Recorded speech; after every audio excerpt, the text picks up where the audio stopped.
Hey everyone, मैं हूं Prince देसी प्रोग्रामर से और स्वागत है आप सबका एक और नई वीडियो में जहां पे हम बात करने वाले हैं कि क्यों लारावेल एक बहुत ही अच्छा चॉइस है अगर आप फ्रीलांसिंग के साथ स्टार्ट करना चाहते हैं। तो काफ़ी सिंपल और शॉर्ट वीडियो रखेंगे, बिल्कुल भी ज़्यादा टाइम वेस्ट नहीं करेंगे।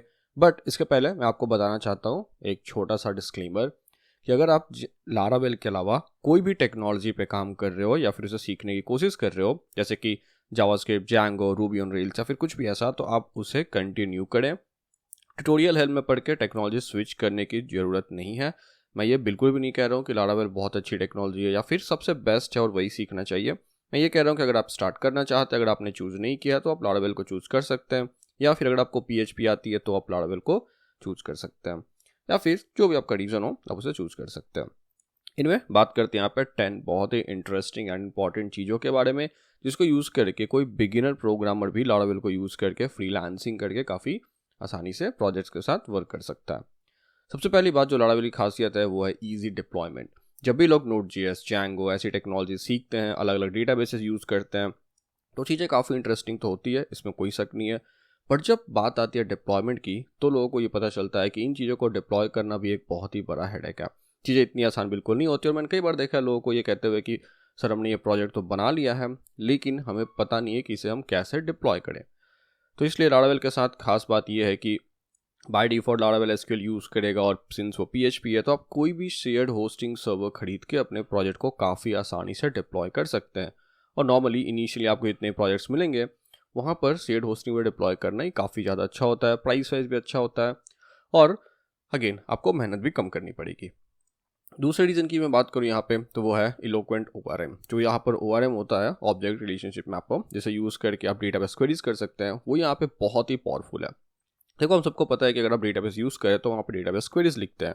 फॉर एग्जांपल, अगर मुझे यूज़र को सेलेक्ट करना है तो select star from user name और फ्रॉम यूजर्स, जहाँ पे user name is equal to something और email is equal to something, ऐसे क्वेरीज हम लिखते हैं। अब ये क्वेरीज अच्छी होती है बट हार्ड कोड करना इनको उतना ज़्यादा सेफ नहीं होता है।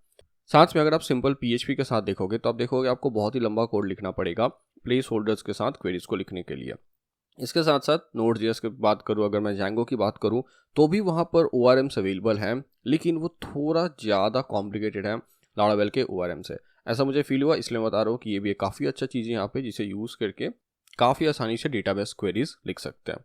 तीसरी चीज़ की मैं बात करूँ यहाँ पे तो वो है टेम्पलेटिंग एंड टेम्पलेट इंजन। सबसे पहले टेम्पलेट्स का मतलब होता है कि सिंस ये सर्वर साइड रेंडरिंग को सपोर्ट करता है, आप काफ़ी आसानी से कोई HTML टेम्पलेट खरीद के अपने वेबसाइट में इंटीग्रेट कर सकते हैं। ये एक ऐसी इंटरेस्टिंग चीज़ है जो कि मैंने इनिशियली नहीं की थी और मुझे हमेशा लगता है कि मुझे ऐसा करना चाहिए था। तो देखो, जब भी आपको एक वेबसाइट प्रोजेक्ट मिलेगा सपोज, तो आपको उसमें पूरा कोड करना पड़ेगा फ्रंट एंड से लेकर बैक एंड तक। अब most of the time back and तो आपको कोड करना पड़ेगा क्योंकि वो ऑब्वियसली कस्टम रहेगा हर यूज़र के यूज़ के अकॉर्डिंग। लेकिन जब बात फ्रंट एंड की आती है तो उसे कोड करने में काफ़ी टाइम लगता है, उन चीज़ों का अट्रैक्टिव बनाने में समय लगेगा। और आप एक टेम्पलेट को यूज़ करके काफ़ी कम पैसों में, सपोज 2, 3, 4 हज़ार में आपने एक टेम्पलेट खरीद लिया, एक तो वो काफ़ी ज़्यादा अट्रैक्टिव भी रहेगा और आपका टाइम और पैसा दोनों बचेगा। तो उस चीज़ को आप यहाँ पे काफ़ी आसानी से HTML के ही टेम्पलेट्स इंटीग्रेट कर सकते हैं। और जो ब्लेड टेम्पलेटिंग इंजन लारावेल का वो भी काफ़ी पावरफुल है, तो आपको उसके साथ भी कोई प्रॉब्लम नहीं होगी कोड को अलग अलग कंपोनेंट्स में डिवाइड करने में और पार्शियल्स को यूज़ करने में। इसके बाद अगर मैं बात करूँ फोर्थ रीज़न की तो वो है यहाँ पे code organisation. Again as a beginner बहुत ज़्यादा फ़र्क लोगों को नहीं पड़ता है कि उनका कोड कैसे ऑर्गेनाइज्ड है। एंड चलो ठीक है, इनिशियली ऐसा बहुत ज़्यादा फ़र्क नहीं पड़ना चाहिए, बट एक चीज़ यहाँ पर ये होती है कि जब आप उसी प्रोजेक्ट पे काफ़ी टाइम तक वर्क कर रहे होते हो तो आपको एक टाइम बाद लगता है कि आपने कुछ भी रैंडम बना दिया है और आप सही से कोड को समझ नहीं पा रहे हो, हैंडल नहीं कर पा रहे हो। और आप किसी को शेयर करोगे तो आपको ऐसा लगेगा कि शायद ये पर्सन मेरे कोड को नहीं समझ पाया। और ऐसा मैंने बहुत बार देखा है Node.js के प्रोजेक्ट्स के साथ कि लोग बहुत अच्छे से कोड ऑर्गेनाइजेशन नहीं कर पाते हैं। अब लारावेल आपको कोड बाय डिफ़ॉल्ट ऑर्गेनाइज करके देगा। मतलब ये है कि आपके राउट्स अलग बने हुए हैं, आपके व्यूज़ अलग बने हुए हैं, आपके मॉडल्स अलग बने हुए हैं, डेटाबेस फाइल्स अलग बने हुए हैं और कंट्रोलर्स अलग बने हुए हैं। और इनिशियली देखने में आपको थोड़ा सा ऐसा लग सकता है कि ये तो बहुत ज़्यादा यहाँ पे फाइल्स अवेलेबल है, मुझे बहुत ज़्यादा फाइल्स और स्ट्रक्चर को समझना पड़ रहा है, बट ऐसा बिल्कुल भी नहीं है। ये कोड ऑर्गेनाइज रहता है और इवेंचुअली आपको खुद रियलाइज़ होगा कि इसके कारण आप अपने प्रोजेक्ट्स को काफ़ी आसानी से समझ पा रहे हैं, मेंटेन कर पा रहे हैं और डेवलप कर पा रहे हैं। फिफ्थ रीज़न की अगर हम बात करें तो वो है ईजी बैकएंड। जी हाँ, लारावेल के साथ आपका जो बैकएंड डेवलपमेंट का पूरा प्रोसेस है वो काफ़ी ज़्यादा सिंप्लीफाई हो जाता है। ऐसा मैंने देखा है अलग अलग फ्रेमवर्क्स के साथ, मैं आपको कंपैरिजन करके ही बता रहा हूँ कि अगर आपको ऑथेंटिकेशन वगैरह कोड करना हो लारावेल के साथ तो वो काफ़ी आसानी से बैकएंड में कोड कर सकते हैं। और साथ में उस चीज़ का आपको अगर ब्लेड टेम्परेटिंग इंजन में यूज़ करना हो तो भी आप काफ़ी आसानी से यूज़ कर सकते हैं। ओवरऑल जो आपका बैकएंड डेवलपमेंट का यहाँ पर एक्सपीरियंस रहता है वो मुझे ऐसा लगता है कि काफ़ी ज़्यादा बेटर होता है, एटलीस्ट फॉर ए बिगिनर। ऐसा बिल्कुल नहीं कह रहा हूँ कि Node.js से जाएंगा में ख़राब होता है, ऑब्वियसली वहाँ भी बेटर है, बट सबके अलग अलग यूज़ के सिनेरियोज़ हैं और इनिशियली आपको जैसे प्रोजेक्ट्स मिलेंगे वैसे प्रोजेक्ट्स के हिसाब से यहाँ पर का बैकएंड करना और आपकी जो नॉलेज होगी एज ए बिगिनर प्रोग्रामर उसके अकॉर्डिंग यहाँ का बैकएंड करना आपको काफ़ी ज़्यादा ईजी लगेगा। इसके अलावा 6th रीज़न है यहाँ पर API राउट्स। तो इनिशियली जब भी यूजुअली अगर आप एक वेब डेवलपर हो या फिर आपको वेब डेवलपमेंट आता है और अगर आपके सेम प्रोडक्ट का एक ऐप बन रहा हो तो कई बार API बनाने की जिम्मेदारी भी बैकएंड डेवलपर पे ही होती है। अब ऐसे में जब बहुत बार लोगों को ऐसा होता है कि API आखिर है क्या, ऐसे कैसे बनाओ, क्या कोई बहुत ही अलग सी टेक्नोलॉजी तो नहीं है।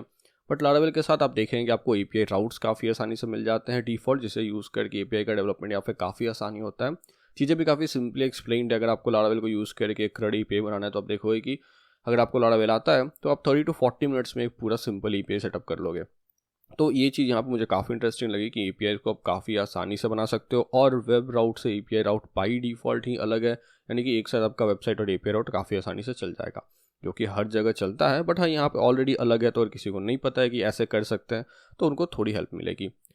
साथ साथ तो 8th पॉइंट है वो ये है कि API ऑथेंटिकेशन और वैलिडेशन भी काफ़ी ज़्यादा ईजी है। अगेन एक और इनिशियल इशू है जो कि मैंने बिगिनर डेवलपर्स में देखा है कि वो इस चीज़ को काफ़ी अच्छे से समझ नहीं पाते हैं कि सेशन बेस्ड ऑथेंटिकेशन में और टोकन बेस्ड ऑथेंटिकेशन में आखिर क्या फ़र्क है और API में क्यों मुझे टोकन बेस्ड ऑथेंटिकेशन यूज़ करना चाहिए। मैंने बहुत सारी ऐसी APIs देखी है जो कि कम्प्लीटली ओपन होते हैं, वहाँ पे लोग टोकन बेस्ड ऑथेंटिकेशन अच्छे से इंप्लीमेंट नहीं कर पाते हैं।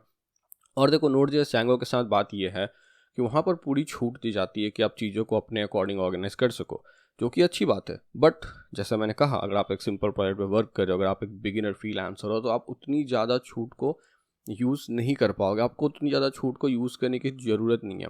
तो यहाँ पे आप काफ़ी आसानी से सैंक्टमॉथ को यूज़ करके एक simple token based authentication system setup कर सकते हो, जो कि काफ़ी इंटरेस्टिंग लगा मुझे। 8th पॉइंट यहाँ पर ये है कि इस चीज़ को आप एक्सटेंड भी कर सकते हो। देखो Node.js के साथ जब बात आती है तो काफ़ी बार लोग आपको ये कहेंगे कि NPM रिपॉजिटरी में बहुत ज़्यादा थर्ड पार्टी कोड भरा हुआ है, जिसे यूज़ करके आप अपने प्रोजेक्ट को काफ़ी आसानी से एक्सटेंड कर सकते हो दूसरी सर्विसेज को यूज़ करने के लिए, जो कि बिल्कुल भी सही है। बट लारावेल को भी आप काफ़ी आसानी से एक्सटेंड कर सकते हो। जैसे कि अगर आपको Amazon S3 storage bucket use करना है तो वो काफ़ी आसानी से एक्सटेंड हो जाता है। अगर आपको मेलिंग यूज़ करनी है तो हो जाता है। अगर आपको रियल टाइम कम्युनिकेशंस के लिए यूज़ करना है तो आपको ब्रॉडकास्ट अवेलेबल है। और साथ में यहाँ पे composer as a dependency manager available है, जिसे यूज़ करके आप थर्ड पार्टी डिपेंडेंसीज को भी इंस्टॉल कर सकते हैं। और लारावेल की कम्युनिटी काफ़ी बड़ी है, जिसका मतलब ये है कि अगर आप कुछ भी कोई भी एक पर्टिकुलर चीज़ है जो कि आप चाहते हैं, आपको उसका कोई ना कोई प्लगइन या सपोर्ट मिल जाएगा, जिसे आप काफ़ी आसानी से इंस्टॉल करके यूज़ कर सकते हैं। और ये चीज़ आप देखें, अगर आपको OTP वगैरह सेंड करो, देखो ये काफ़ी आसानी से आपको OTP जनरेटर वगैरह मिल जाएंगे। आपको बस उसे इंस्टॉल करना है, डेटाबेस का बेसिक सेटअप करना है और बस done, time to leave and all सब कुछ ऑटोमेटिकली वहाँ पे कॉन्फ़िगर होता है और आप इसे काफ़ी आसानी से यूज़ कर सकते हो। 9th पॉइंट जो मैं आपको बताना चाहूँगा वो है स्केलेबल।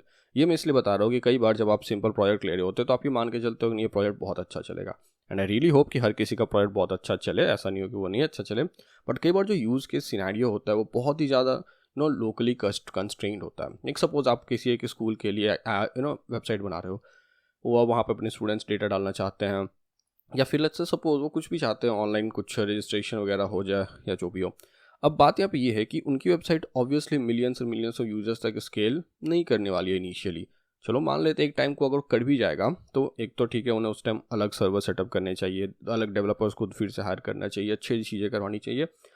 बट अगर आप मान के चल रहे हो कि नहीं ठीक है, इन लोगों को अगर कोई भी साइट है जो कि आगे बढ़ने वाली है तो क्या ये स्केलेबल होगा कि नहीं, तो PHP के साथ एक ऐसी धारणा जुड़ी हुई है कि नहीं PHP स्केलेबल नहीं है, जो कि बिल्कुल भी गलत है। इसका तो ये है कि अगर आप लारावेल को डेवलप कर रहे हो तो आपकी साइट भी स्केलेबल होगी, आप उसे काफ़ी आसानी से स्केल कर सकते हो।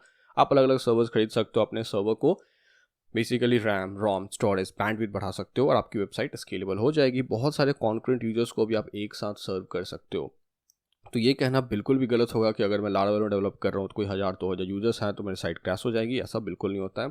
आप आसानी से 40-50,000 यूजर्स को हैंडल कर सकते हो, और अगर आपने अच्छे से सर्वर वगैरह को सही से रैम बैंडविड्थ के साथ स्केल किया तब तो आप बहुत सारे यूजर्स को हैंडल कर सकते हो और एट ए टाइम भी हैंडल कर सकते हो। ये भी एक थोड़ा सा इंटरेस्टिंग कॉन्सेप्ट है, जिसका हम कई बाद में बात करेंगे कि ओवरऑल यूजर्स का होना और कॉन्करेंट यूजर्स का होने में क्या डिफरेंस होता है। Anyway, last and final point यहाँ पर ये है लेस कोड मोर प्रोडक्टिविटी, जो कि इंटरेस्टिंग बात है। अगर आप एक फ्रीलांसर हो तो ऑब्वियसली आप पैसे तो कमाना चाहते हो, राइट। अब ऐसे में अगर आपको सपोज एक प्रोजेक्ट बनाने में 20 दिन लग रहे हैं, 25 दिन लग रहे हैं, ज़्यादा कोड करना पड़ रहा है, तो आप उस टाइम के लिए पैसे लोगे, उस टाइम के लिए पैसे चार्ज करोगे। बट आप उसी सेम काम को सपोज 10 दिन में कर सको, 15 दिन में कर सको, तो आपके बाकी टाइम का पैसा सेव हो रहा है, आपकी प्रोडक्टिविटी बढ़ रही है। लारावेल के साथ ये काफ़ी इंटरेस्टिंग चीज़ है। सिंस बहुत सारी जगहों पे आपको बहुत कम कोड लिख के काम चल जाता है, अब देखोगे कि आपकी प्रोडक्टिविटी काफ़ी ज़्यादा बढ़ जाएगी।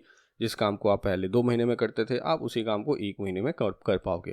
और ये काफ़ी इंटरेस्टिंग है फ्रॉम अ बिजनेस अप्रोच कि हाँ ठीक है, एट द एंड अगर मनी मेकिंग ही एंड गोल है तो क्यों ना हम उसी प्रोसेस को ज़्यादा ऑप्टिमाइज़ करें, क्यों ना मैं 1 महीने में एक की जगह 2 प्रोजेक्ट्स कर लूँ, क्योंकि यहाँ पे काफ़ी आसानी से हो सकता है।